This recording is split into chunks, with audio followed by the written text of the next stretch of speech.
میری والدہ 13 برس کا تھا تو فوت ہو گئیں. تو پھر جیسے زیادہ اکیلے رشتہ داروں میں ادھر ادھر، پھر اکیلے جیسے باغیانہ مزاج لے کے اکیلے 16 برس کو میں.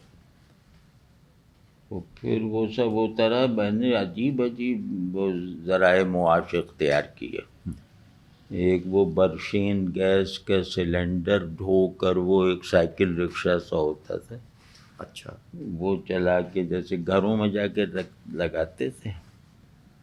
تو وہ بھی بڑا اچھا تجربہ تھا. لوگ ترس کھاتے تھے. فیملی پلاننگ میں نوکری دلوا دی. ایک خاتون تھیں نور جہاں غضنفر نوری. اچھا. شاعرہ تھیں، بہت مشہور شخصیت تھیں اس زمانے میں. ان کو ترس آ گیا، انہوں نے ہمیں فیملی پلاننگ میں نوکری دلوا دی. وہ کوئی سال 2 برس کی. پھر اسکولوں میں پڑھایا. ڈھنگ کی ملازمت کا آغاز اسٹیل مل سے ہوا.